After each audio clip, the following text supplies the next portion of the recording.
welcome to the Veto episode Veto. recap of Veto. week 4? Week This 3, is- week 4? It feels like the longest season of Big Brother because of all the We're drama. moving. Yeah, we're moving along. It's episode 11. Episode 11, I know that. Episode for 11, sure. yeah. Episode 11. I am Kevin, and I'm here with Sheldon for the Wednesday episode. Kylie and Mike could not make it, but you get me. You get me on a Wednesday. Kevin, good episode. Yes. Good episode. Yes, today. man. I liked it. It was nicely put together, Yeah. especially with everything that did happen. With me being like a live feeder and you not. I knew what was. I was wondering how they were going to portray it, but it was a good episode, and the way they put it all together, especially with the stuff down the stretch with the Daniel tricking himself. That was. And yeah, we're going to talk about it, but I just don't get. I don't get what him and Nicole are actually. How after what happened last week? How don't they understand? Anyways, I don't. That's what's so interesting, right? We'll talk about it. First off, though, off the top, subscribe if you're watching this right now, or if you're listening to this on the podcast. Subscribe to our YouTube page for the fans. Tell your reality. friends. Tell your friends. Get subscribed. When we get to 250 subscribers, we are going to be giving away a golden power of veto. Excuse me, we're giving away 2. Oh, we're going to be giving away 1 at 250. I lied. Oh, okay, I lied. So, and then if we get to 500, once we get to 500, we'll be giving away an HOH robe and a second golden power of veto. But Kevin, hold on. These aren't just any golden power. They're special. No. They're special. Yes, sir. They are signed by former Big Brother house guests. Woo! I need 1. Can I be 250? Listen, get at 250, and then maybe when we get to 1,000, maybe I'll get like Daniel to sign one in person, and then I'll throw a pie in his face. I don't want it. He could go back to Vegas and do Elvis or himself or whatever. I don't get it. It's going to be, but get subscribed so we can get to that 250, so that we can give away the first veto. Tell your people, tell your friends. Those are the main things at the start of the show. Also, if you are live, make sure you're commenting with us. We like to interact with the people in the chat. So make sure you're watching live, subscribe, chat with us, and we will maybe get your comments on the screen. All right, Sheldon. Yeah. Sheldon. We start the episode with the beautiful recap, right? Like we normally do. And we get the fact that Monty, HOH, and he put Alyssa and Indy on the block. And, Indy's not happy at all. Never. She's so emotional. At least she acknowledges it. And she knows herself, but it's a lot. Yeah. Yeah. And Monty even says in his initial speech that whoever that he has a backdoor planned. Mm-hmm. So you guys are not the targets, but doesn't matter. Indy's not fine with this. She's upset. Alyssa's like, "Hey man, give me those pity hugs. Give me those hugs. So be sad for me." I'm gonna interrupt you just for a sec. I was watching with the last podcast with you and CJ, Kevin, and y'all kind of gave props to Monty for saying, you two are not my target, somebody else is our target, and you two, this is your opportunity. And y'all both liked it. I really don't get that. I fundamentally think it's a silly move. Why do you have to show any cards until you have to show your cards? Because basically what he's saying is 2 people are on the block, but there's going to be 2 other people, and you better watch out because I'm coming for you. Not saying who either. I just don't understand. Why do you have to create that anxiety in the house? Why do you have to create fear in the house? What is the benefit? So there's no fear. There's no anxiety. The answer is Taylor. Everyone wants Taylor gone. We all know everyone wants Taylor gone. There's no question who the backdoor target is. It's Taylor. That's who I'm going for. We need her gone. We couldn't get it done the first 3 weeks. Here it is, week 4. I'm going to make sure it happens. She's coming for me. That's why I thought it was a good move, because we all know that he's working with Taylor at this point, right? But by stating this, he's trying to let Indy and Alyssa know, don't be concerned. Don't be worried. I'm not coming for you, but we need to go and get her out the house. makes sense. My only concern is we already saw Taylor say to him, I would really not want to be a backdoor choice. She said it blatantly. And even though it seems that they're working together, and they are working together, that little inkling of doubt is too scary for me if I were a player to give Taylor. So I don't know if I would do it. I would be too scared to hurt Taylor. So she's privy to it. She knows that this is coming. So in their discussions, I know that. Yeah, I get that. I wouldn't even want to put the juju out there. Like I wouldn't want any of that out. That's the flip, right? Is that in their discussions leading up to deciding who the initial targets were, Taylor says that if things don't go right with them being on the block, we're gonna make the move of putting me and Nicole on the block, which is why to the rest of the house, think about the people that are concerned, right? Jasmine's concerned, Indy and Alyssa are concerned, Nicole and Daniel are concerned. That's it. No one else is walking around brushing his teeth doing nothing. But not even that, he's a part of the group. So can I just say one thing as an aside, completely different topic? Turner turned the house upside down. Was a star last week.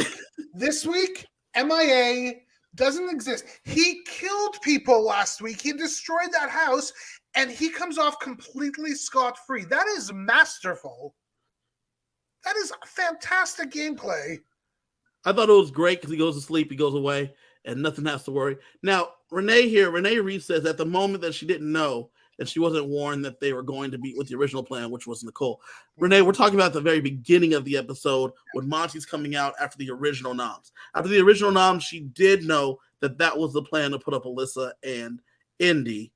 Later on, I get what you're saying, and we're going to talk about that, and we'll bring that back up. The most important part of all of this is Indy wanted cake. What cake did she bake? It was Michael's birthday. Oh, that's what she was doing. Michael. It was Michael's birthday. Can I say, I love Michael, and I'm starting to actually like Brittany. Oh, so I said this in the chat last time. This is the weirdest cast, because a week and a half ago, I was ready to quit the show because I just fundamentally did not like the cast. And now here I am liking most of them, minus the people that I like. The people that I liked before, I no longer like. The people that I thought were boring and uninteresting, I now love. Like, what the heck happened? The leftovers really turned around the perception of everything. Everything. The only constant has been the love for Taylor, but everything else has been flipped on its head. Monty was on the outs. He's now on the in. For me, the only constant is I hated Jasmine. I hate her more. She's still annoying to me. The squeaky thing is bugging me. I'm happy we got zero of her in the episode tonight, and that accent, no more. No, thank you. No slogans. No nothing. Bye. Roll away, lady. I was happy to not have any Jasmine either, and there was no Jasmine because she's not central to the plot of the story for this episode. This was a very Alyssa, Kyle, Daniel, Monty heavy episode. Yeah, I must say, as an aside, and we're gonna jump into the show in a sec. Alyssa's really growing on me. Alyssa as a player is growing on me. Alyssa as a person is growing on me. I know she was a big part of the bullying of Taylor, but I don't know. There's just something about her. She wasn't though. She wasn't. So I'm allowed to love her. Good.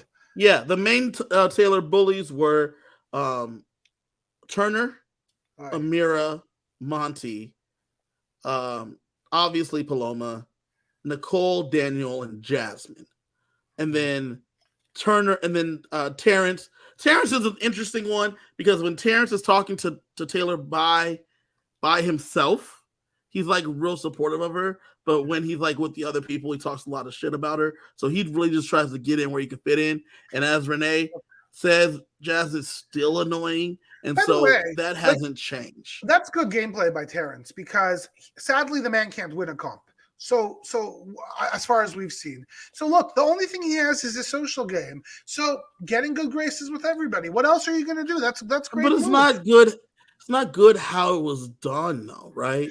Oh, well, look, good from an ethical sense, obviously not. You don't treat a person like that. But he was getting into whatever holes he could get into, and try to do his best and fit in with people so that he's not the target. Like, I gotta hand it to him. Renee also mentions Alyssa was Paloma's sidekick, and she did say some horrendous things about Taylor, and that was real early. As the hate started, once Paloma left, most of her anger towards Taylor seems to be centered around the fact that she thinks that Taylor wants her man, and so she gets mad about those things. But Kyle may be interested, maybe not interested. He hasn't outwardly said anything. Him and Taylor flirt a little bit, but Taylor flirts with everybody, so. But, Alyssa is still annoying, as Renee says. She doesn't get a pass. Sheldon still loves her, but she can't. I'm not going to say I love her, but she's growing on me. I'm not bored by her. I feel like she's actually trying to play the game, and I respect that. I'm okay with that. And she doesn't seem to be a dick right now. Well, she's got her man right now, and everything's going well with that. Well, but congratulations. Welcome to The Bachelor. We're on the network, though. So one thing, like, not to get into the feeds, but yesterday on the feeds, Terrence did say to Joseph that he was a part of, he admitted to Joseph, hey man, I was a part of the picking on Taylor, and I regret that. Like, that's something that I don't feel too good about as like Has a person. He apologized to Taylor? No. No, he has not. At this point, all of them have taken account and for the most part apologize in terms of Turner, Monty, Brittany. Brittany apologizes almost daily for not stopping them. She wasn't making any fun, but she apologized. She even says in a scene, I think it might have aired, that there's no amount of the apologies that she could make to make up for her sitting in rooms and just letting people talk. And then her not doing anything about it. And she says something she regrets, which is really pulling Taylor close to Michael and Brittany, because the genuineness of that apology is true. So what happened tonight? Cool. So that's 15 minutes in. Let's go. Okay, so we get the beginning of the episode. Indy and Alyssa, they're on the block. Nicole could kind of feel maybe something happening. Maybe. I don't really know how true it is, but she was there when the Amir thing happened. So she doesn't feel fully safe, but she knows that Monty hates Taylor, air quotes around that. So she's still not too concerned. Monty talks to Daniel and tells him straight up that Taylor's the target. And that he's been trying to get Taylor out since the first day after the false flag that was planted by Paloma. So he's still trying to go through that plan. We all know that that's not true, but that's what he's at least telling Daniel. So the interesting thing is Monty said the right words. 100% said the right words. I will say that Monty's a horrific liar. And you could see when Monty's not telling the truth. And Nicole did pick it up a bit, although her analysis of the lie was wrong later on, and we'll talk about that in a bit. But when Monty lies, his voice goes up a bit, and his head actually perks up a bit. And it is so clear when he lies. That said, Monty bought it. Daniel sort of bought in, kind of felt like something's a little off, but it felt like this is the right mix of what should be going on and what Monty should be saying or not saying. What I still fundamentally don't understand is that who voted out Amira should be known, and they know. The fact that they can't take that and believe and understand that it is impossible that they're left out of some alliance is just mind-boggling to me. And the fact that they're buying into this thing again is mind-boggling. What the heck is going on? I mean, it's very easy to figure out to me. The reason it's very easy to believe this is because they believe that Taylor is the spawn of the devil. Yes. And that there's no one that would like her. There's no way you would be able to actually work with her. So why on earth would he be lying about this? And amazingly, Daniel even says that out loud. He says, all I've been thinking about is Taylor. She's a distraction. Holy crap. Like get a life. Go on the elliptical. I'll join you. I need it. like what the heck is going on here? This woman lives rent-free in their minds, and she has just taken up space for the last month in their brains. Just what a shame. And you know what's sad? She's actually like a wonderful human. And if the two of them would actually stop, not be so freaking judgmental and jealous, they might actually make a friend. Yeah.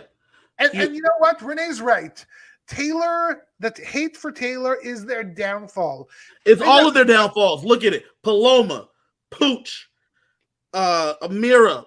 Yep. Next is going to be one of these other people, right? Yep. It's the reason that they're all going home, because they can't get her out of their mind. And listen, she's a gorgeous woman. She runs in a lot of people's minds, but not for the same reason that she's in their mind.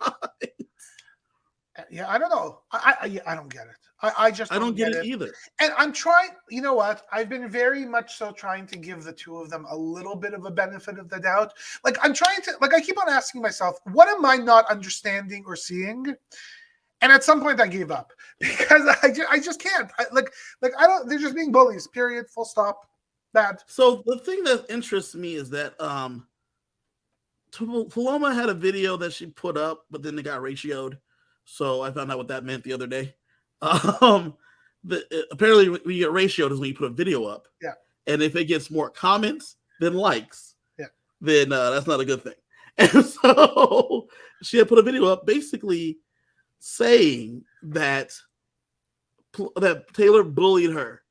And so she was like justified in her actions. Prove it. Right. Amira said the same thing in her exit interviews. And people were like, I don't think so, fam. Like, that's not really a thing. We're watching these feeds, man. We're watching most of these interactions. If Taylor was a bully, we would be seeing these things. But we're not seeing these things. I'll also say, from what we are seeing of Taylor, I don't know if she knows how to bully. I don't think it's in her. She's a very sweet woman. Yes. And when she's out of the house, I hope Kevin and her will go out. Because I think they're a match. No. But here's the thing is, Renee says the house strategy has been rooted in the Taylor hate. And that is true. That is true. And I don't understand why. It started off with Paloma. It was bad gameplay. But why haven't people moved on? I'm not quite sure. But it's led to their downfalls, which is going to be something that a lot of people are going to realize. Because Michael, in the same episode, pulls in Taylor and Brittany and says, hey, listen, as great as the leftovers are, we need to figure something out within the leftovers. So what do we want to get to the end with? So he talks to Brittany and Taylor about getting the final 3 deal going, which makes so much sense for all of them. Yep. For Michael, he's a comp threat. He needs some people that are going to have his back and want to bring him to the end. For Brittany, Brittany's game is not respected. So she's going to need to sit next to someone. And why not sit next to the person that they're going to consider as public enemy number 1 in Taylor? And then for Taylor, she just needs some friends. She just needs some friends. So having 2 people that want to work with her makes the most sense in the world for her. Can I? So that comment of Taylor just needs some friends, maybe. I think if Taylor gets to the end, she beats anybody. To go through the crap that she went through and not get the win is going to be very hard, I think, for that jury to not vote for her to win. I actually think depends on the jury. If Nicole and Daniel's on the jury, she does not win. Well, hold on, but then there's all those other people, Joseph, Kyle, etc. Like I think there's enough for her to win at the end. Nevertheless, we're jumping 2 months ahead or however long ahead. What was really interesting about that conversation for me, and one of the things that kind of gave me an eye-opening moment to Britt, is the fact that she did point out the fact and the strategic fact that they have the ability as the leftovers to set themselves up for the future. Mm-hmm. And And very simply, how it is every single one of the leftovers is paired up with somebody outside of the leftovers, which means just like in last year's the cookout strategy, if one of them go up, they have enough votes to get rid of the other person. Great. It was the same strategy that was originally set up for Poe's pack, but they've just now co-opted it for the leftovers. They flipped it. Okay. And here's the thing, Brittany points out to Taylor, which I think is actually very important, that she's having these real strategic talks with Taylor as another means to bring her in and continue creating that bond, that trust, the relationship. And although I think it's strategic, I actually think it's real too. I think she likes Taylor and is trying to continue that friendship and create that friendship. She says, hold on, if Michael and I are the only ones, Michael and Brittany, without somebody else, if we leave the noms the same and I could convince Indy, so Alyssa goes home, I could convince Indy to go up with us, to join us, that means if we go up, Indy will be able to go home, right? Yeah. Great strategy. And this moment really, solidified to me, there's a lot more behind Brittany. She's not just a super fan. She's not just a Frenchie. She's a Frenchie. She's a super fan that actually knows how to play this game. And, and then you pair her with Michael, who's another super fan that knows how to play this game. Dangerous. Here's the reason, Kevin, why I brought this up. You said that you think that she can't win at the end. I don't know. A lot more weeks of this, and she builds a nice resume for herself. I think she might get some. What do you mean it doesn't register? It's a story at the end. Well, this is what I disagree with, is that the game is, the people have to vote for you, right? And since they have to vote for you, in the end, they don't respect Brittany. They have not respected her since. They didn't.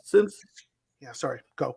Well, I was gonna say since her telling Pooch when she was on the backstage ball situation, once that spread like wildfire, the rest of the girls do not respect her, and it seems to be, and like we're watching it with Taylor, getting their respect back, it seems to be almost impossible. If Brittany is sitting in the end next to just about anyone, she's at least drawing dead from those votes. If she's sitting next to someone else in the leftovers, which she probably would be, I don't know how many of the leftover people don't give credit to the other person she's sitting with for a lot of the strategic moves that were made. So I think she has a very hard uphill battle, and it all starts from that week one. Like we talked about before, you can't win the game week one, but you can definitely lose it. And it might be too, because on the block, we're gonna have in the jury, we're gonna have like a Jasmine, we're gonna have a Terrence. I really don't want Jasmine on the jury. I don't want that all season. I would prefer Jasmine off my TV screen, but you have a Jasmine in the jury. You're gonna have a Terrence. You're gonna have a Indy or Alyssa or both. And as Renee said, she's been labeled as flaky. That's following her, right? And people feel like they can't trust her. So those kind of perceptions carry you deep in these games, and it makes it hard to win. So two counterpoints to that. Although I can't disagree with you, I think you might be right. Two counterpoints. Counterpoint number one: in 4 weeks, Taylor went from being hated and the devil to loved and in people's alliances and future plans. So perceptions change. People's places in the games change. That's point number one. Point number two, I always go back to this because I love this man, BB Can, Kevin. What did they think about him the first 3-4 weeks? He's emotional, he's quiet, he's weird, he's not playing, and he played one of the best games in BB Can history, and everything changed. Two very different people, two very different stories. I get it, but I'm not counting her out just yet.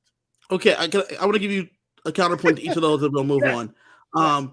With Taylor versus Brittany, in terms of the perception being reality, they have distinct examples to point to for Brittany as to her flakiness and her loose lips and her untrustworthiness. With Taylor, as they sat there and thought about it, it was all hearsay. None of it was things that they had seen themselves.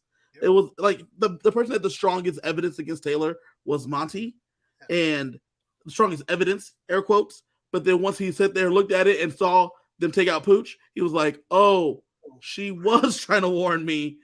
My evidence is hollow. That doesn't even exist anymore." That's what changes for Taylor. And then for Kevin versus Brittany, Kevin from BB Can versus Brittany. At the end, Kevin was able to change to show them that all of it was strategy all along. Brittany, I don't know if she's going to be able to say that, but she might be able to. She might be able to, though. Listen, it's a long game. She might, look, weird things happen in this game. The 7 leftovers are not going to be the final 7. That's not the way these things happen, right? So one other thing I wanted to bring up.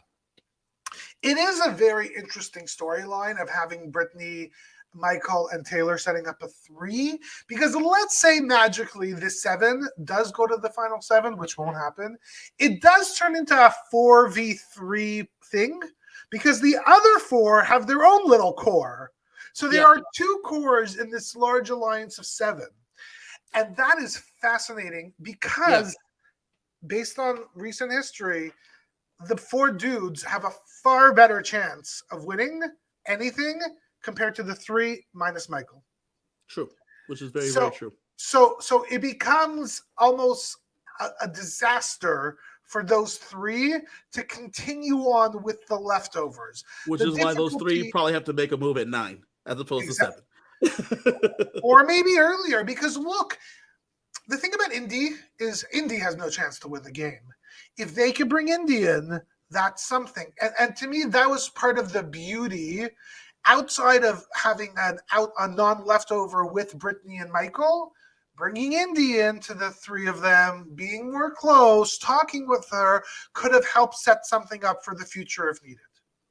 True, because by having the Pound and Kyle, Joseph, Monty, and Turner, and then having the final 3 and Brittany, Michael, and Taylor, that's the 7. Name. That's the 7 in there. No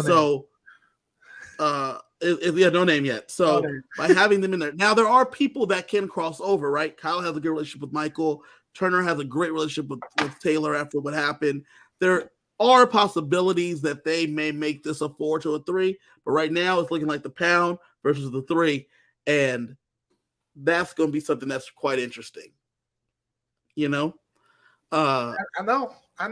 But we got Indy, we got Nicole. Here's another thing. Nicole could actually win competition. So can Daniel. Like this is not going to be the cookout.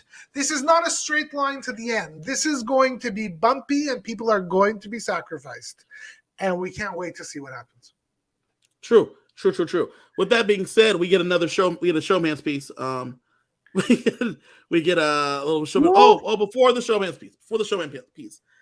Monty talks to Daniel. Daniel is like kind of on board, but he doesn't plan on using the veto right now.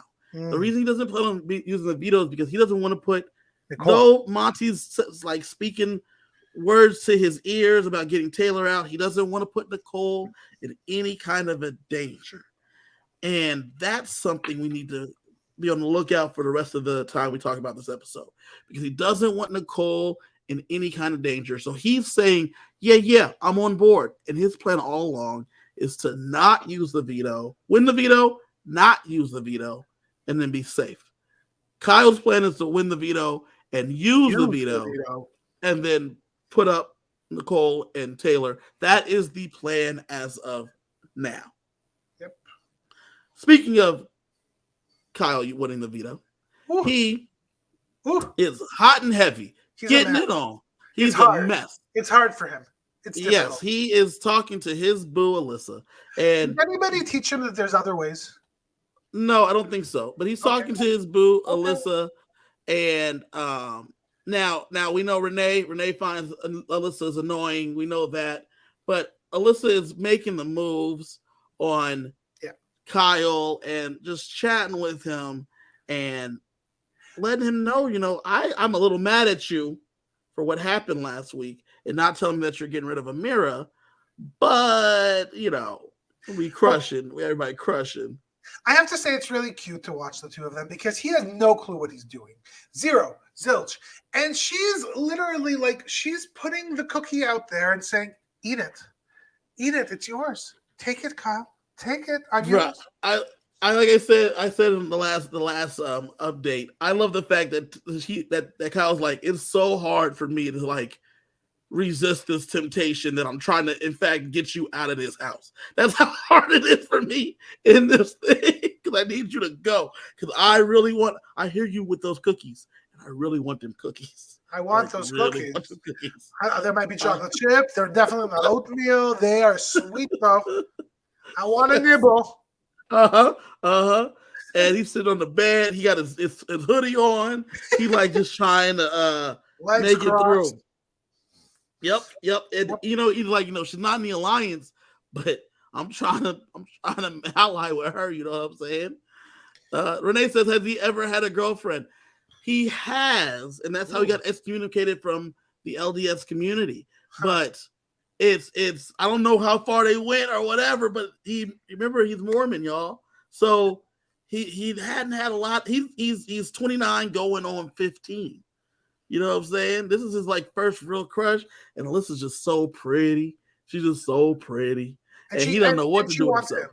And she wants him, and she's not like being shy about it. And he's not being shy. Like he's not being shy about it either. Like he's saying to her, "I want you," physically, vocally. Like he's saying it. But there is this. It's really amazing to see how this ingrained ethical religious thing that sticks with you. Renee said she's in heat, and she is. She is in heat.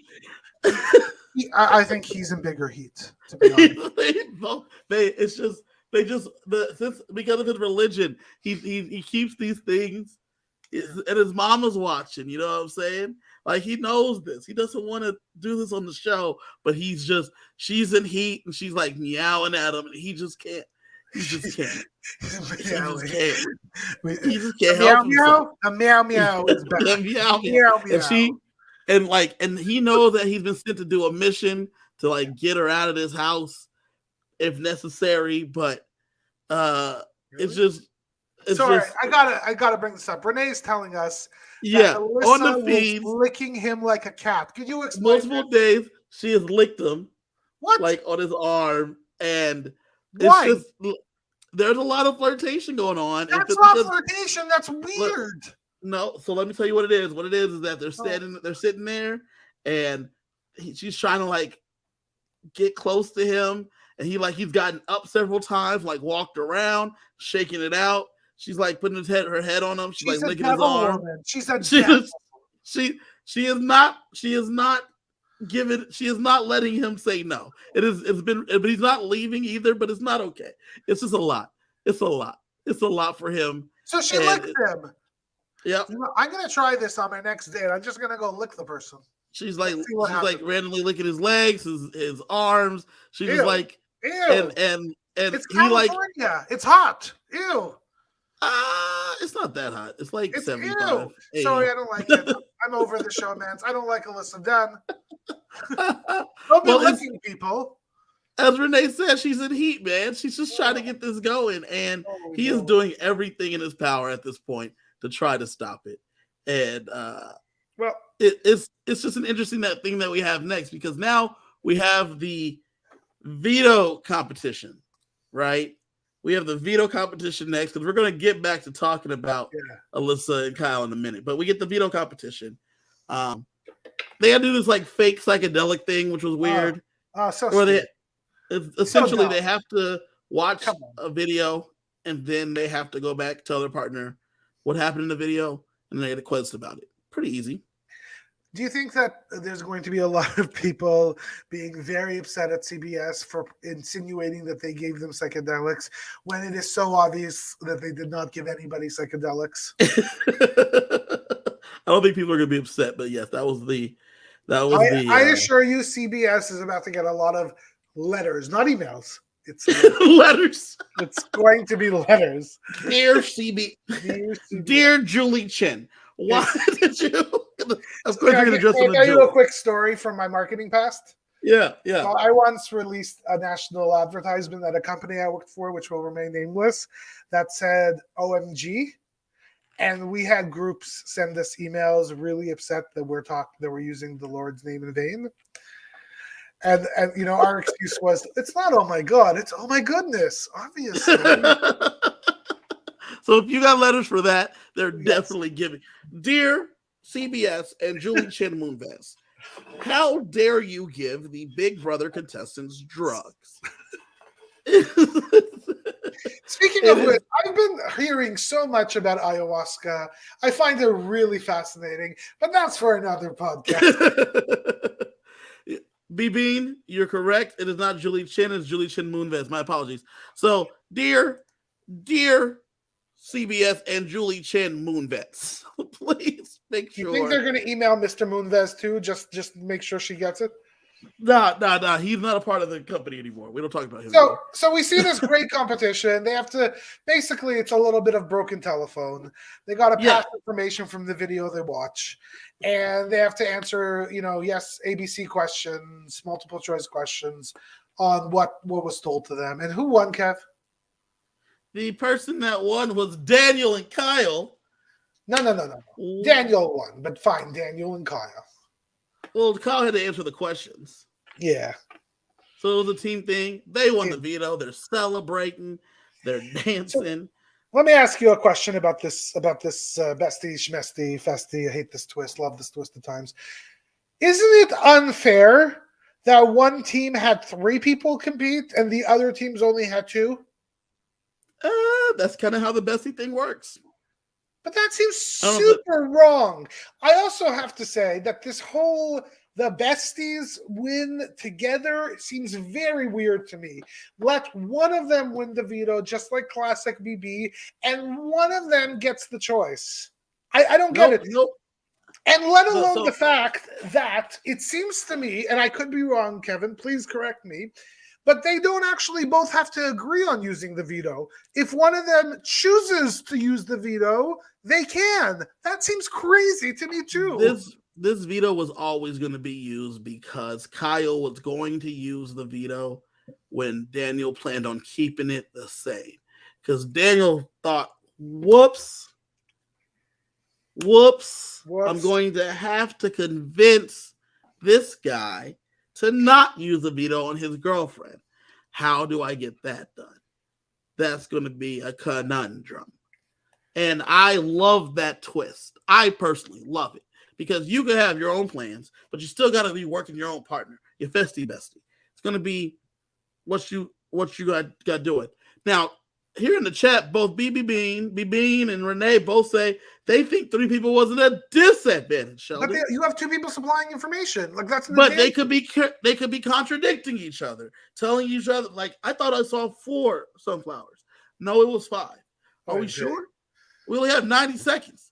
They're going to run out. They're going to discuss that. That was 15 seconds by itself. I guess so. I don't know. It seems. I don't know if it's an advantage or a disadvantage. Either way, seems crappy. I don't like it. I like the good old. I actually really like this twist in general because it adds a severe level of complexity to the game that we never had before. So I do like this twist overall. I just think that I fundamentally am confused that one of them could decide not to use the veto. One of them can decide to use the veto. They do not have to make the decision together, and the veto is used. That makes 0 sense to me. Listen, we both have vetoes. If you don't want to use it, this podcast right here. No. But right? It's not we both have vetoes. It's we both as a team have vetoes, so we both as a team need to decide. Listen, Sheldon, when you're looking at it, I'm wearing a veto necklace, you're wearing a veto necklace, right? You said you were not using the veto. Necklace. It's a banner. It's one banner. You said you were not using the necklace to get rid of Kylie. I said I was using mine. Guess who's not here? Why are you getting rid of Kylie? Because I wanted to veto her being on this episode because I wanted to be here with you, my guy, Sheldon. Love it. So that's just how it. I like the twist for that reason. I don't like the festy bestie twist in general because it's real easy to figure out, like how to keep yourself safe, like they're working out. So to me, what I think would be interesting is if they had 0 say in who their bestie would be. Yes. That because was the move. That was the move. Even though I usually don't like randomness in this game, because the truth is that the non-randomness actually creates a level of strategy that's interesting. But if it were random, you would have to truly maneuver through everything. You have to maneuver. It leads to more maneuvering, which is what I prefer. Yeah, it's also very interesting because what we saw is there is a severe advantage if you are put on the block and you're not going home. Because then you get to choose what group of people you join. And that is a huge advantage. I, too, would potentially join somebody who I think would never lose. Monty and Kyle or whatever. Speaking of that advantage, though, right? We get Brittany, now that Daniel and Kyle have won the veto, great for them. We get Brittany talking to Michael and Taylor and being like, it's probably in our best interest for the veto to not be used. Yep. Because if the veto is not used, then we can get rid of Alyssa and we can convince Indy to join me and Michael, which then makes us insulated, just like Monty and Joseph are, with Terrence being in that group. And that was a fantastic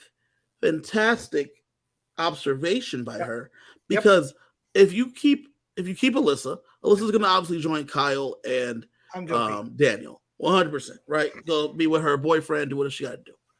But if you convince Indy knows that Michael can win comps and try to keep her safe. That's the move for her, right? For Indy. For those two, they know that they are the only ones that are not safe from some kind of a vote out. So that keeps them safe. It's a fantastic strategy. And though Taylor had come around to the fact that she can get out Nicole now that the veto's won, she's like, you know what? This might be able to work. This might work. Yeah. No, 100%. 100%. I also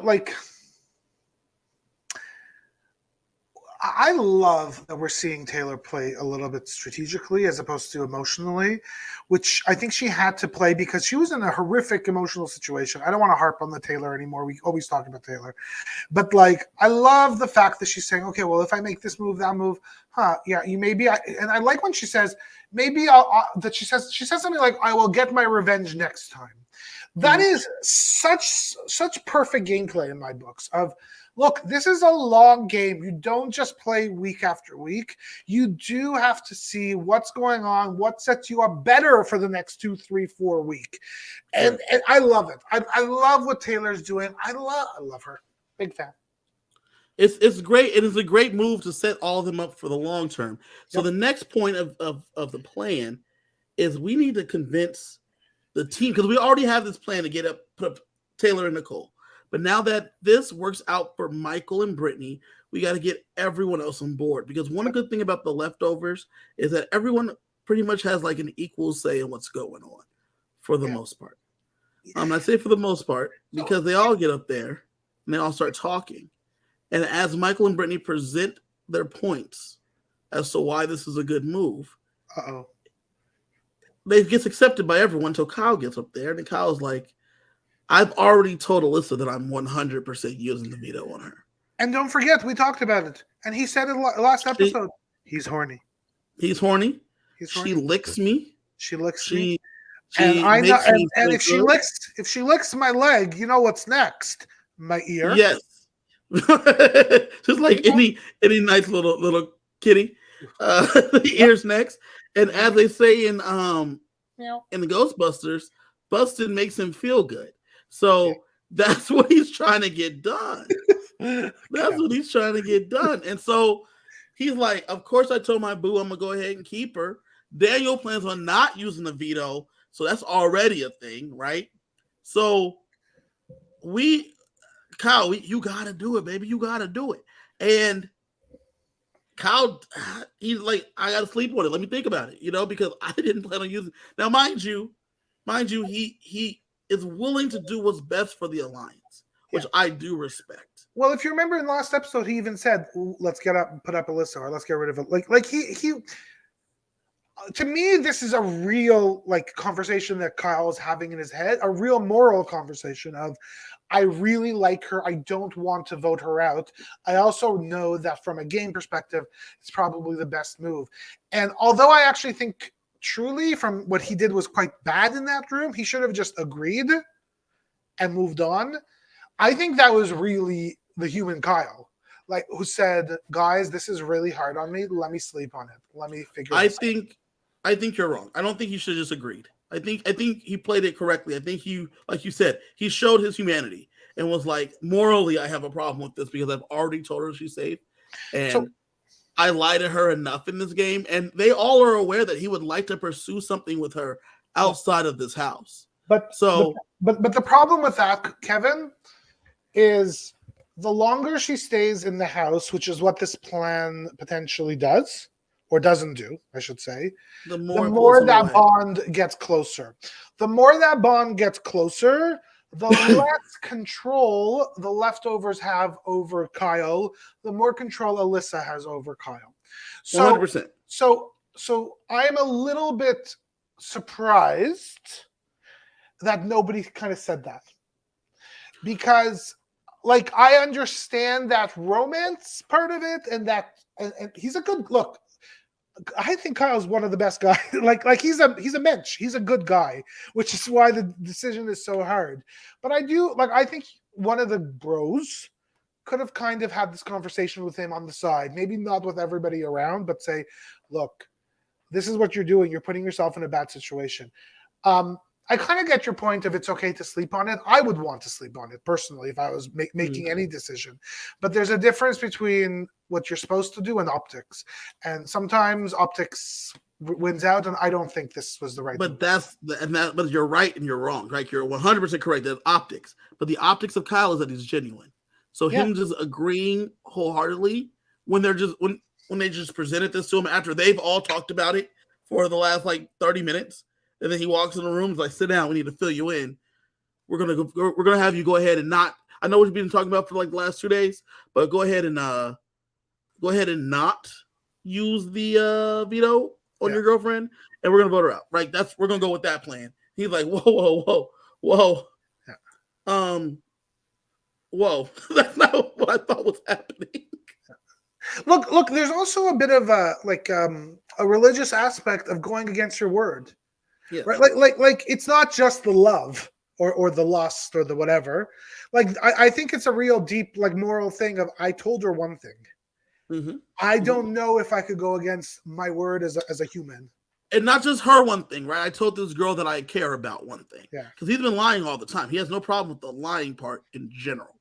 No. But I don't want to lie to her. Yeah. And I have a problem with that part.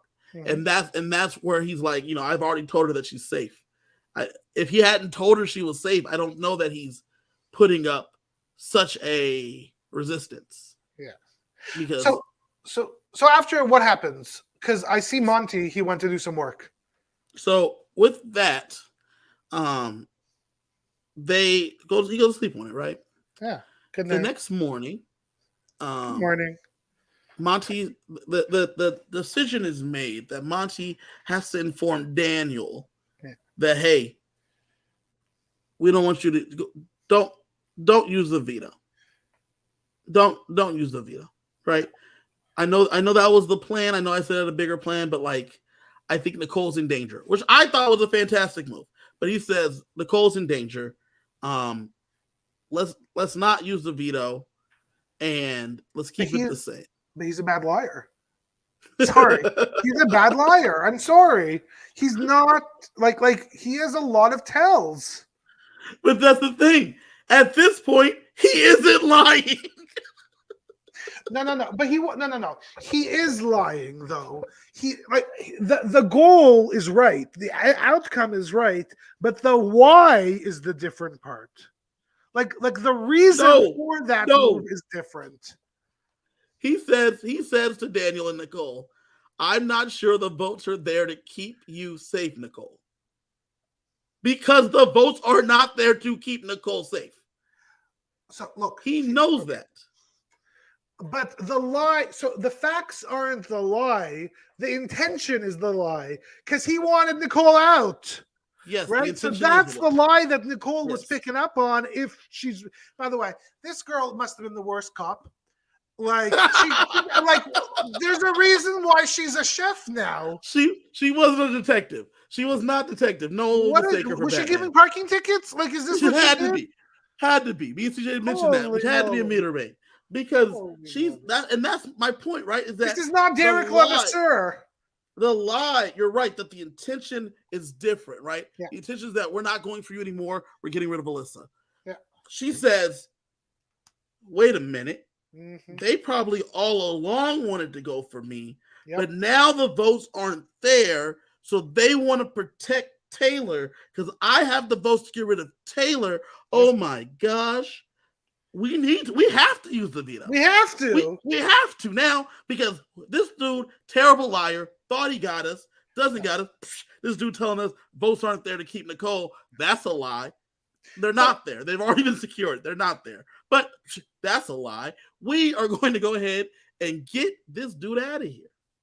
So what was the move? Like, was the move just Monty shutting up? Because Kyle would have wanted to use it anyways. I think, unless somebody would have gotten in his ear and said, "No, you can't. You really can't."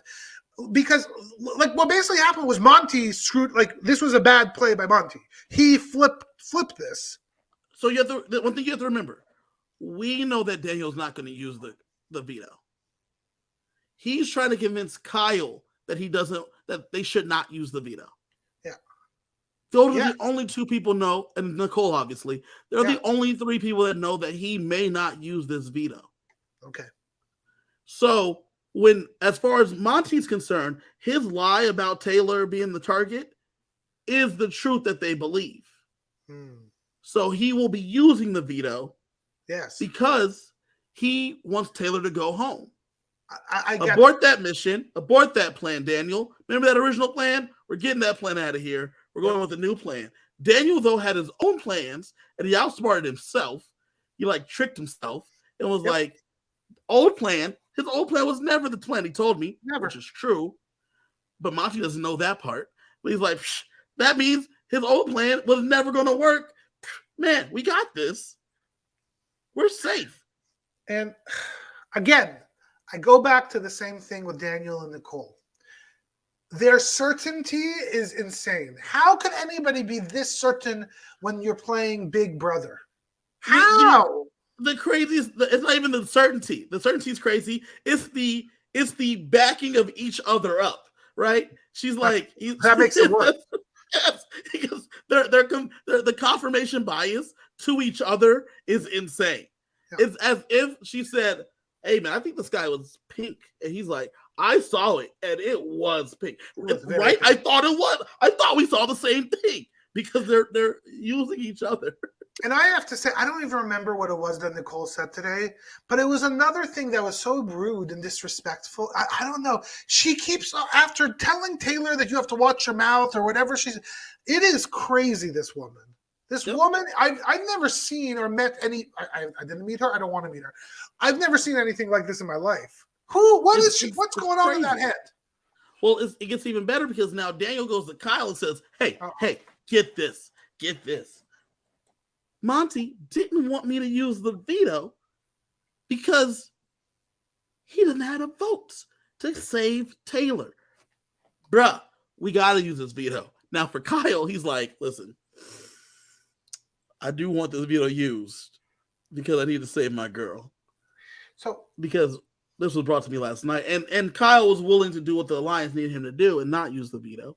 Is that what was going on on the stream? On the feeds, yeah. Monday morning, Kyle was not going to use the veto after talking about it. He said he slept on it and he thought it was best to go with what the Alliance does. And then that's when Monty pulls Nicole and Daniel. Daniel comes downstairs just like you see it, and he tells Kyle, bruh, he told me not to use the veto. I'm gonna use it. And then he says, and then Daniel says, or Kyle says, "Are you going to use it?" He says 1,000%, and he's like, "Okay, are Are you sure? He's like, yeah. He goes and tells Monty. Monty's like, what? And then they went right to the veto meeting. So there wasn't time for Kyle to fill anybody in. Okay, correct. Things are making a bit more sense now to me. Yes. Because what happens at the veto meeting? So at this point, Daniel's like, I'm using this for sure. Nicole's like, thought they can't trick a trickster, baby. Like, we got this. You know what I'm saying? We got this. We are safe. So veto meeting happens. Daniel uses the veto, which shocks Monty, if you notice on the episode. He's a little surprised that it actually did get, because he told him to his face, your girl's not going to be safe. Yeah. Your friend will not be safe if you use this veto. And he said, I'm using this veto, baby. And he uses it. And Monty says, well, that's the case. Taylor and Nicole, go and take your spot on the block. Taylor is truly shocked. She had no clue because at last she heard she was not going up. That was what was decided by the leftovers last night.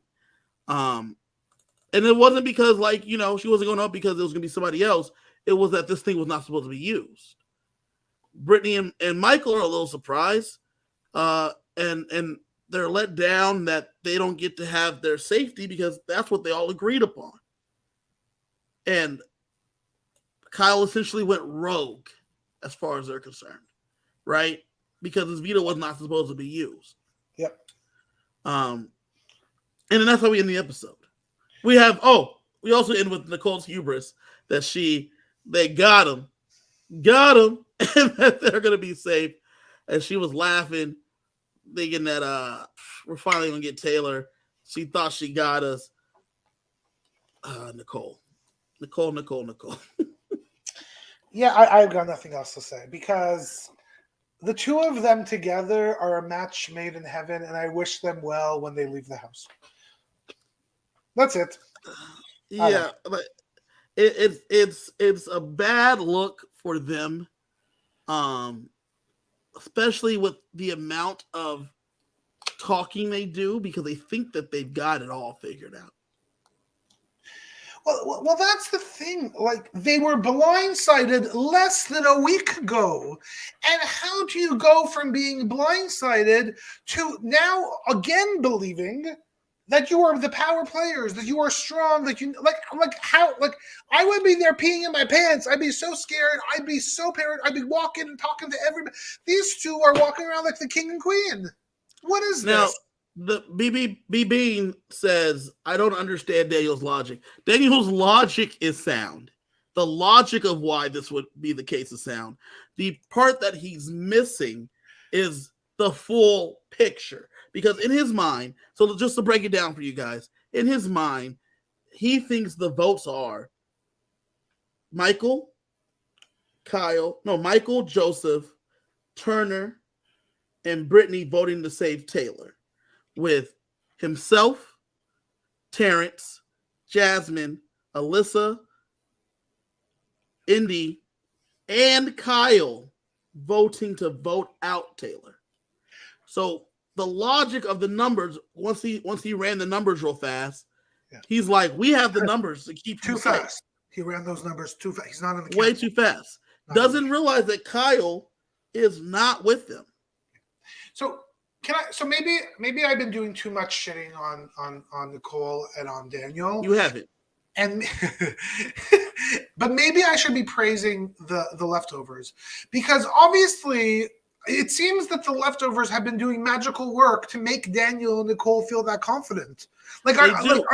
So maybe I should stop shitting on them, maybe a little shit, but also give the leftovers their due, because the fact that they've been able to finagle these two into thinking that they're still the bosses and okay, like, that's something too. It's a lot of work by Kyle making pretend like he doesn't know what's going on. And B. Bean says nothing forced Monty to renom Nicole and Taylor.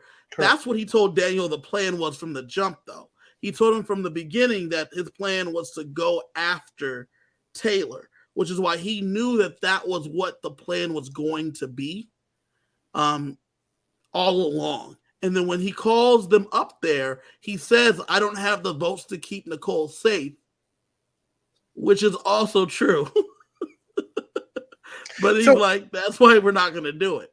They have the twisted in their mind that they're trying to keep Taylor safe, and he's lying to them, but he was telling the truth there. Well, the thing is that they're playing checkers, that everyone else is playing, level 1,000 chess. Like that's what's going on here. And they're playing checkers thinking that they're the best checker players. They're the best chess players that have ever lived, but they don't know they're playing checkers.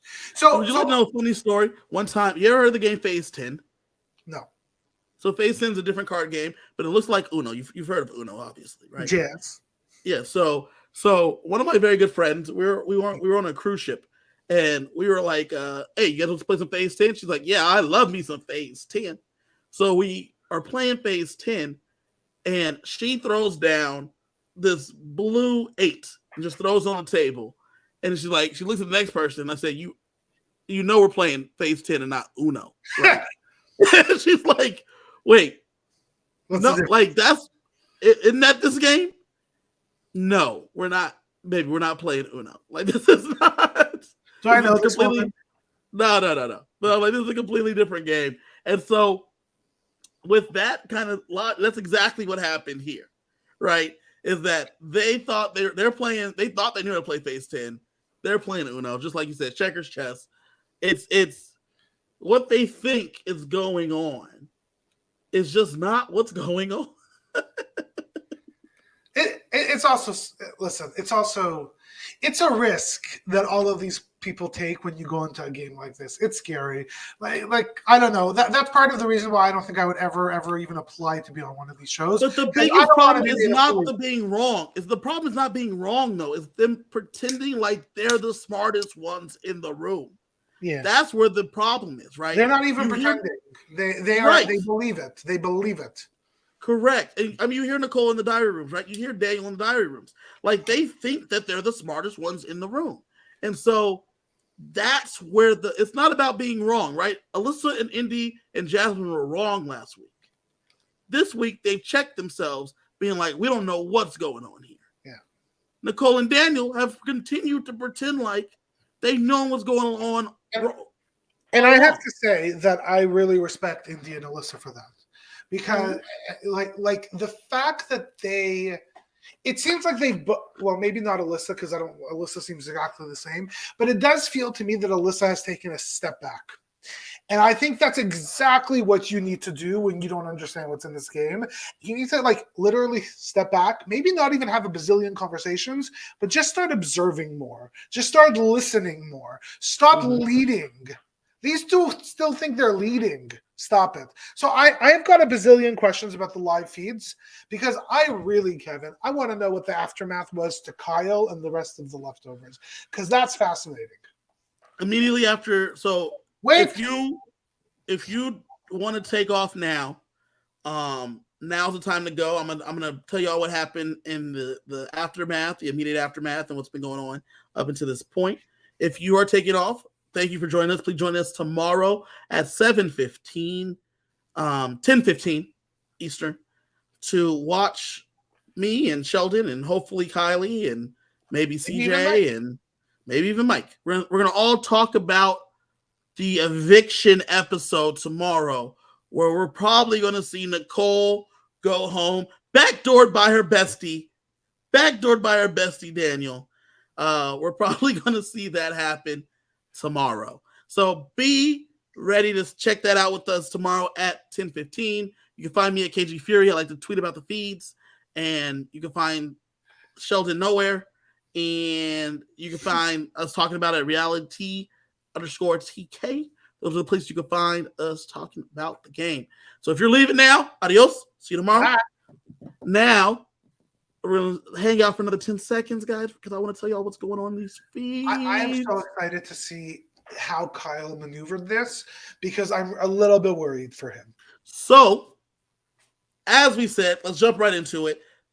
Nicole and Taylor are on the block. Taylor is blindsided by this. So is Brittany. So is Michael. So is Joseph to a degree. I think Monty got to tell him a little bit. Turner's blindsided. They're all shocked. Immediately, Kyle pulls Taylor to the side, and the first chance he gets and tells her, I did not have time to tell you Daniel decided he was going to use it. They have it in their mind that you are the one that Monty was trying to save you, and they think that I'm with them. So that's where it's at. Taylor immediately understands.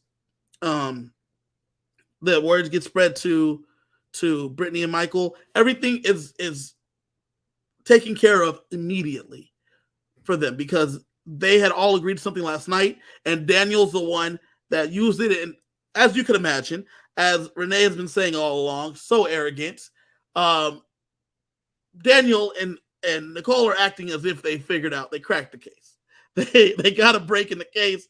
They're like, Nicole's not upset at all about being on the block, which makes them realize that Kyle's for sure telling the truth. Like, this wasn't some like trick. They're not surprised here. She's feeling good about it. Taylor's crying, which makes her even happier because, she's a vile person. And she is just stoked, right? They're just stoked and feeling themselves. So immediately, though, they start talking and trying to figure out where the votes are. Immediately, Terrence and Jasmine are a little cagey about what they're going to do. They had talked to Nicole and tell Nicole, she's safe, obviously. Why Jasmine? So all week, Monty has been trying to, the reason he's saying he doesn't know the votes are there, they've been trying to pin this on the girls all week. So since the moment Monty became HOH, Jasmine said that Amira on her way out said, you can't trust Daniel, you can't trust Nicole. That's what Amira whispered to her on the way out. Not in her ear, but told her before the vote, that if this flips, you can't trust Nicole, you can't trust Daniel. So she already doesn't trust them. She finds out about Postpack and finds out that everyone was in it, but she didn't know about Postpack all along. Jasmine didn't. Alyssa has been trying to keep a secret that she was in Postpack, but Brittany basically spilled the beans to Jasmine about everyone that was in Postpack. Shocker. Nicole has been trying to pretend like she wasn't in it either, but Jasmine knows that these people are lying. Yeah. And so she's just weary of this group. Fascinating. When the vote flip happened, everyone copped to their votes real quick. I voted out Amira because I heard about Postback. But they're still trying to pretend like those other people were trying to pretend they weren't in it because Jasmine wasn't in it and didn't know about it. For Indy and Alyssa, Indy didn't know about Postpack either, so she doesn't really trust what's going on, but she hates Taylor for whatever reason. And Alyssa knows that she's keeping more secrets than she needs to, and she knows that she could have been part of the leak about some stuff. So she doesn't want that coming out because she already got blamed for the leak to begin with on why Amira went up. Leaky. Right. So immediately after it's done, the conversation starts being had. Do you know the one person that's not having any conversations?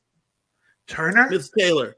Miss Taylor gets on a bikini, puts on some heels, goes and lays out and gets some sun while everyone is discussing as Nicole's rallying votes. She goes and gets her some sun and lays out. Is this sorry? Is this a strategic move, or is this just what Taylor does? This is low-key strategic because she knows that she has the votes and she will work a very about game a little bit later. I love her. It's pretty funny because she just goes out there, lays out, and gets that sun that she so rightfully deserves, while the rest of them are scrambling, chatting, trying to figure out what's going on, right? As they get I'll try to see if I can find a picture of her getting that sun. But so I guess my question is, it sounds like Kyle got off scot-free and they believed him. Yeah. Because I think that might go into the genuineness that you were talking about earlier. Yes, Kyle, that they just don't believe he's going to lie to them, and that's fantastic for Kyle, because at some point, if he decides to put on the big boy pants and really have to like turn on people and lie, he's got them. Yes, and that's exactly why that works in his favor. Because so let me just show you this right here. Share screen. Careful. Make sure it's PG-13, please. I will make sure it's PG-13. This is Miss Taylor strutting out. This is right after she I'm goes sorry. out. You got those heels on, has This the bikini on. Okay, this is not a bikini. This is like a full runway model outfit. She's getting ready to sell something. Does she work for Victoria's Secret or No, I whatever don't know. company? Look at the confidence. I love her.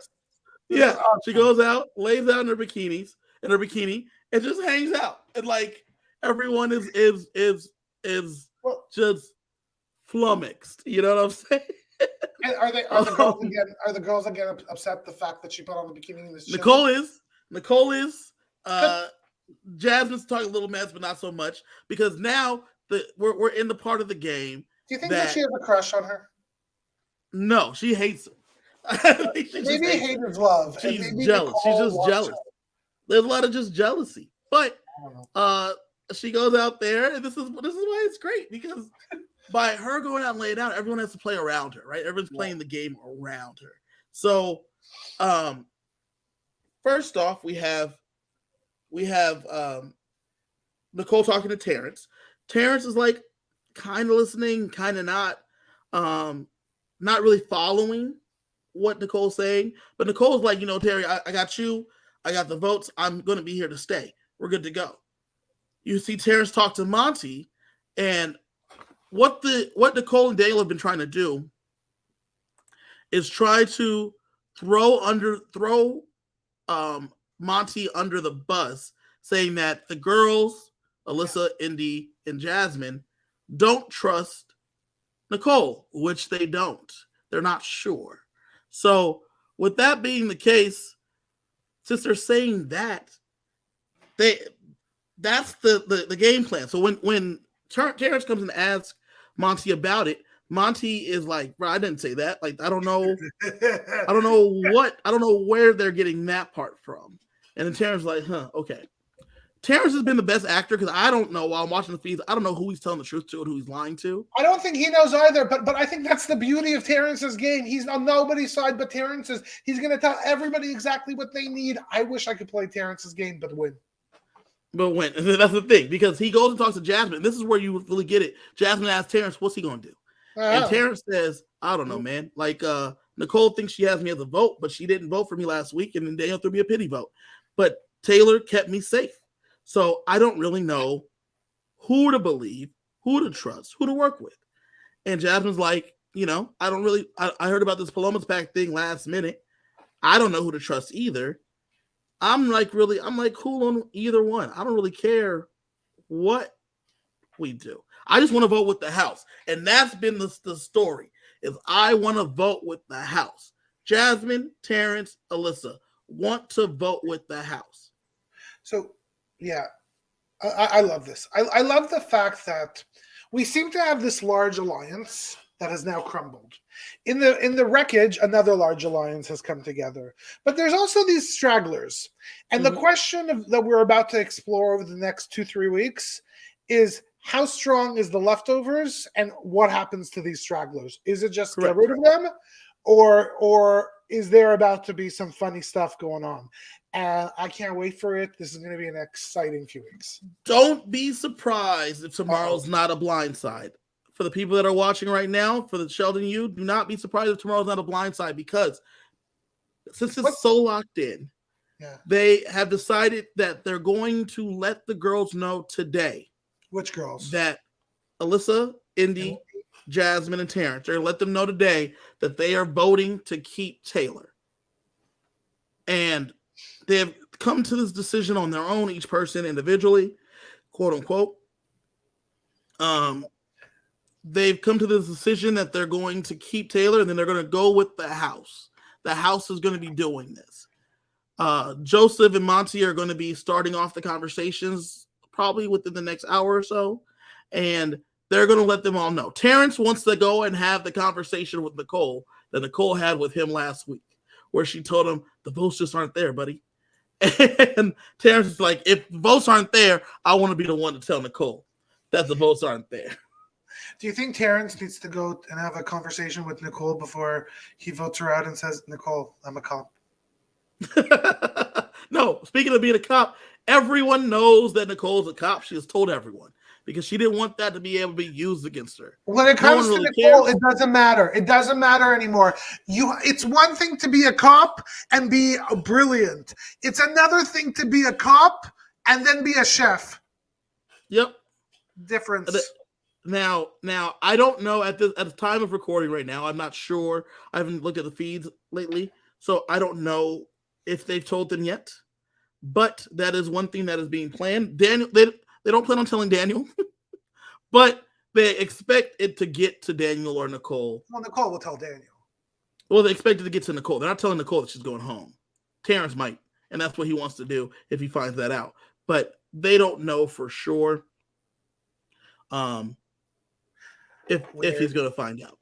So that, as of right now, is the plan. Other movements are happening in the house. Kyle did look at the three, or he looked at the alliance of the four, and he made something with Michael and Brittany to have a final three to keep himself safe. So that is something that he has in mind. Also, he doesn't want what's going on to go on because he plans on going for the HOH, which will keep Daniel in the game. But he wants to go for a Jasmine or a Terrence, whereas Monty and Joseph want to take out Alyssa or Daniel. Yeah.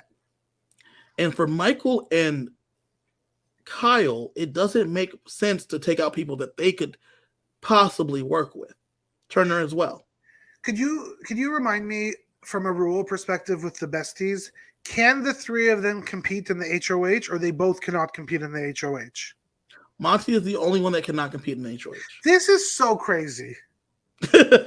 Well, Taylor plans on joining Alyssa and Indy. Yeah, that makes sense. So the three of them will be able to compete in the HOH.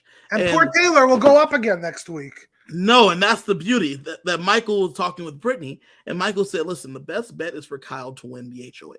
If Kyle wins the HOH, he can't put up Daniel. And then Kyle was like, well, they're going to expect me to put up. But fundamentally, Alyssa. Kevin, that's the silliest move for all of them, except for Kyle.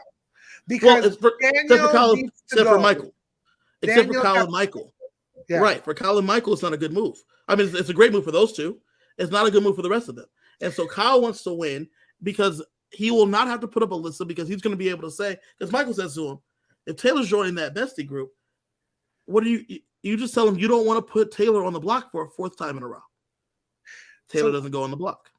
Alyssa's now safe. Daniel can't go on the block, which then forces them to put up Jasmine and Turner. And then if there's a backdoor option, they put up Monty and Terrence. Yep. So let me ask a question then. I lost my question, but I will ask. I literally just lost my question, but I will ask a question that BB asked. So BB asked, will the leftovers decide to take out Kyle first due to the showmans? And my thought on this is no, if Alyssa's gone. So, but what do you think, Kevin? Last night, 2 nights ago, there was a little bit of he finally gave in, y'all. He finally gave in. They were making out. No, what happened? They kissed. They kissed. Basically, for Kyle, this is third base. After he didn't have to send her home, he said, you know what, man, F the showman's thing. I'm just going to go for it. They start making out. And they make out, and there's a lot of heavy petting 2 nights ago. Ooh, heavy.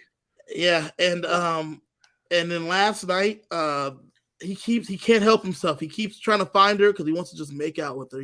She's so pretty to him, and he just can't help himself. So he's afraid that the showman's thing is going to get in the way. So he asked Monty and he asked Joseph, are y'all going to want me out now because of the showman's? They're like, nah, man, like the showman's is fine. Do what you want to do, man. We're real happy for you. And then Joseph's like, but she still needs to go next. And that's when Kyle was like, man, I need to figure something out. And as B. Bean said, Kyle's mom is pissed. She does not like Alyssa. She has stated that on Twitter and on Reddit. And she thinks that this girl is not good enough for her son. And she said that she has stopped watching lately because She heard about the kiss and she just can't wait. She just can't see it. So she's not watching the feeds because she doesn't want to see her baby boy kissing up on this floozy Alyssa, who has a boyfriend or had a boyfriend. That she disowned him or something. Who, the boyfriend? The mother. No. She loves her son. She hates him. Also a question. We never ever got a confirmation that Alyssa has a boyfriend. Like she does.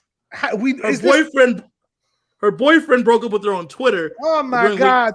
This is too much drama. Yes. During week 2 or so, the boyfriend posted pictures of them together and said, I was seeing Alyssa when she went to the Big Brother house, but I will not be made a fool of on TV. And she won't have anything to come home to when she gets back. And then he said, he capped it off with a great hashtag Team Taylor. So that was it. Wow. I love everything about this. So Kyle is afraid that this is going to put him out. One thing Kyle needs to be concerned about is Terrence taking his spot in the showmance or in the alliance, because Terrence is prime to be in. If Terrence took his spot in the showmance, that's a whole different situation. Terrence is married with kids, but if Terrence takes his spot in the alliance, that is a prime spot for Terrence. Terrence is beatable, but he's a number, and he can work with them. And he will only have the connection, I guess, to Daniel a little bit, to Jasmine a little bit, but nothing too intense, because there's a bunch of people that can't win comps. You got to get Daniel out, then you're on easy street. So that is something that they do need to be aware of. Kyle does, but this puppy love is just too much. I don't know. I don't know. It's kind of fun, but it's so dangerous for any game. I'm not pro showmances in these things. I'm always completely. Not from a fan's perspective. As a fan, I love it. As a player, I would run the heck away. I mean, Renee says it here in the chat. He just threw his whole game away for her, and she's been through her game away for him. She has stated that she just wants to get the jury, and then she's made a winky face kiss emoji at him. But it's even worse. He threw his game away, and Mama's upset. Yes. I was listening to some other podcast, and they said he about to get evicted twice. Man, he gonna get evicted from the Big Brother's house, then get evicted from his mom's house when he gets home. And I love that. That's hilarious. How old is the man? He's 29? 29.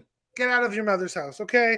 Move out. It's time to go, okay? B-Bean says, you remember your first time, it's brains or Tweety birds. Now, it's true. He can't get this girl out of his mind now that they've made out. Yeah, but it's not his first time. He had a girlfriend. But who knows how far they went. It was enough for them to kick him out of the religion, but who knows what happened after that.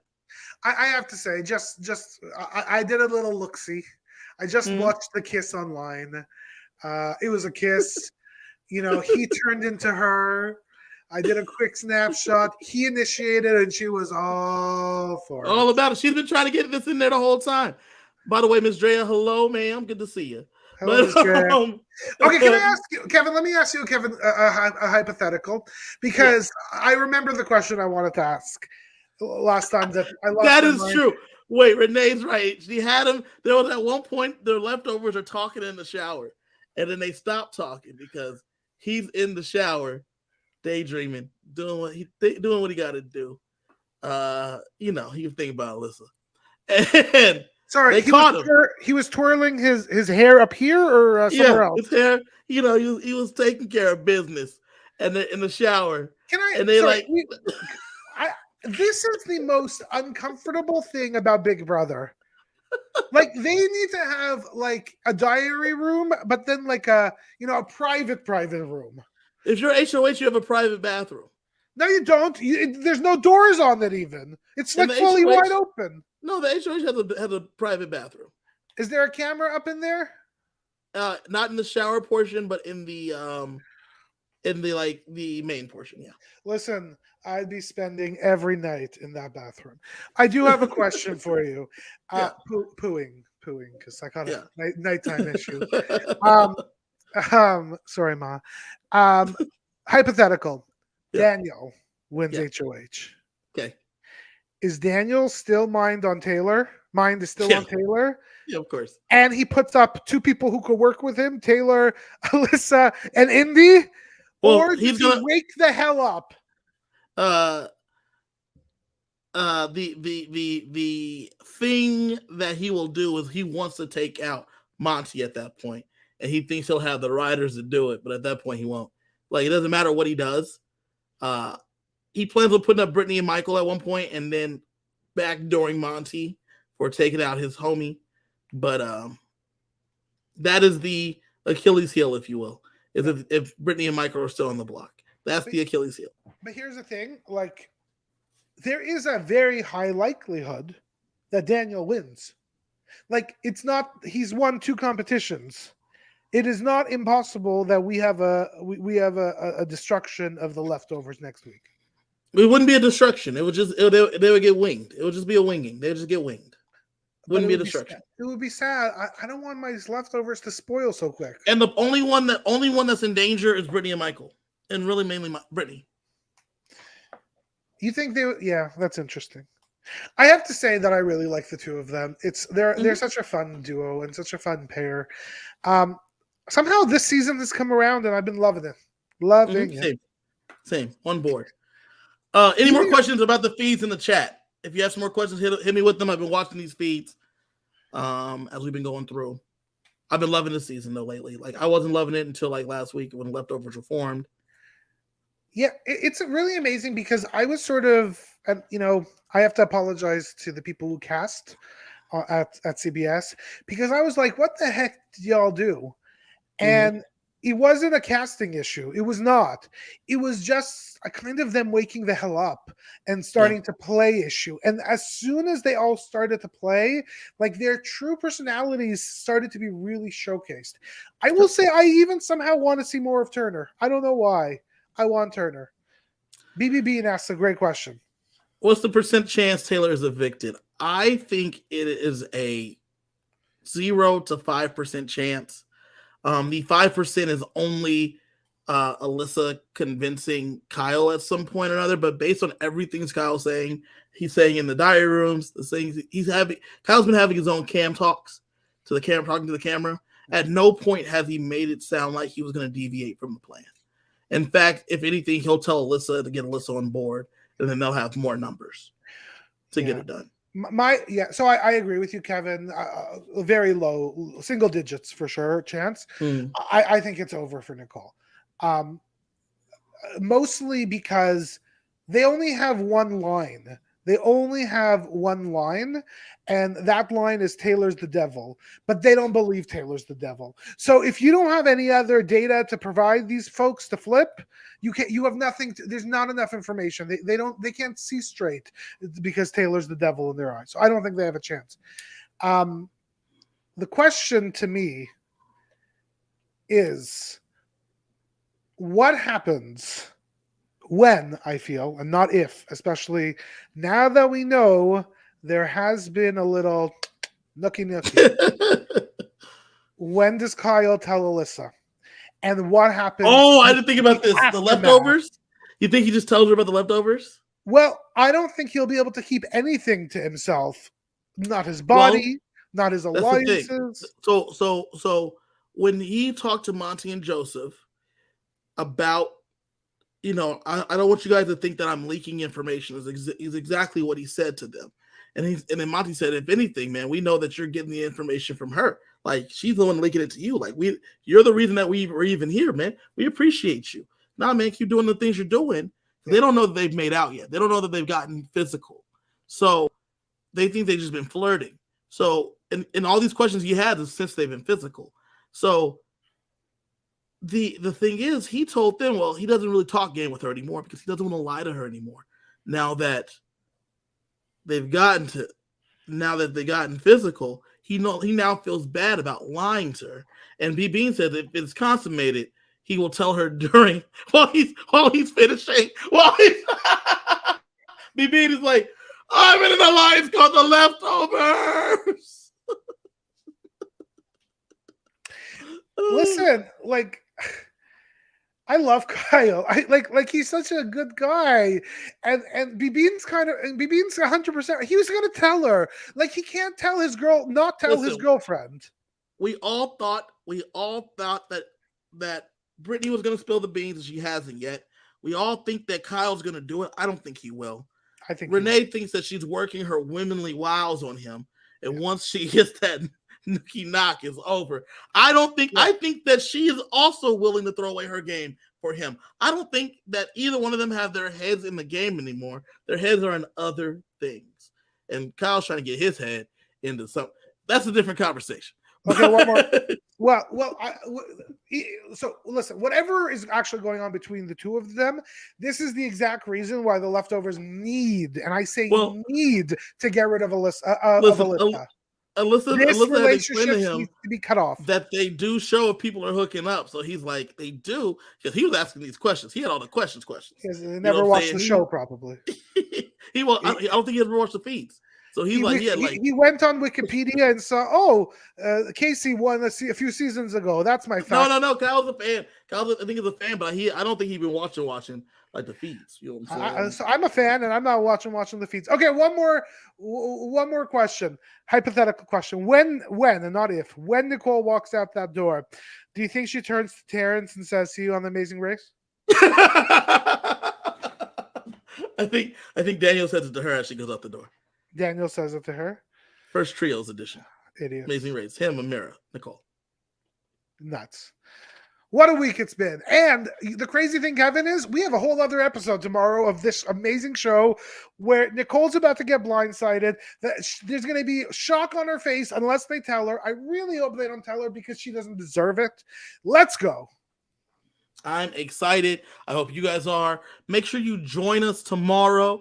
And once again at 10:15 Eastern, 7:15 Pacific, as we discuss the eviction of Nicole, of the cop. The cop is going to go and sit on the sidelines. And it's going to be just the end of it all.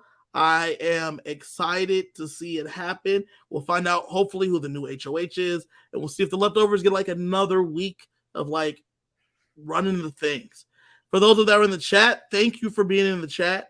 Make sure you join us tomorrow because we would love to chat with you some more. You can find me at KG Fury everywhere.